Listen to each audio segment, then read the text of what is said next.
इस गर्मी के मौसम में चलिए कुछ बनाते हैं ठंडा-ठंडा, तो मैंने सोचा खरबूजा बहुत अच्छा मिल रहा है, तो चलिए उसका मिल्कशेक बनाते हैं जो कि क्रीमी और बहुत ही टेस्टी और डिलीशियस बनेगा। नमस्कार, मैं हूँ स्वप्ना प्रधान, स्वागत है आपका मेरे चैनल टेरेस टू टेबल में।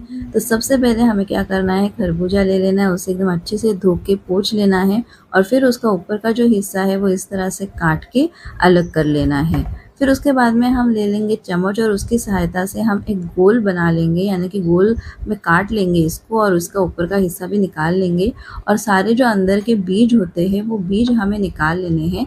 इस बात का हमें ख़ास ध्यान रखना है कि इसमें के जो सारे बीज है वो निकल जाए, क्योंकि बीज ना छोटे-छोटे होते हैं, तो इसीलिए आपको देखकर सारे बीज जो है वो हटा देने हैं।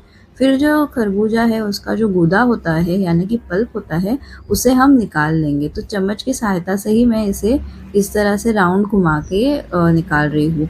अब अगर आपको ये ग्लास में सर्व करना है ना, तो आप इतनी मेहनत ना करें। मुझे क्या करना है, मुझे जो मिल्कशेक है ना वो इसी खरबूजे में सर्व करना है, इसलिए मैं इतनी मेहनत कर रही हूँ। आप ग्लास में सर्व कर रहे हैं तो इसे आधे में काट दीजिए और फिर आप उसका जो सारा पल्प है, जो गूदा है, वो निकाल सकते हैं। और इसमें का जो भी रस भी होगा ना वो भी हमें लेना है। ऐसा नहीं है कि हम सिर्फ ऊपर-ऊपर का गूदा ही ले रहे हैं, जितना रस है वो भी ले लेंगे।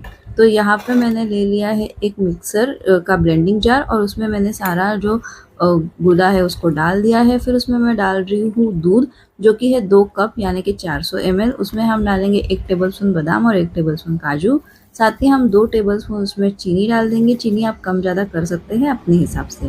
फिर मैं उसमें डाल रही हूँ आधा कप फ्रेश क्रीम। आप जो घर की मलाई होती है वो भी डाल सकते हैं। ये फ्रिज में ना बहुत चिल हो गया था, तो इसीलिए इसकी कंसिस्टेंसी थोड़ी मोटी लग रही है, लेकिन आप ये वाला फ्रेश क्रीम भी डाल सकते हैं।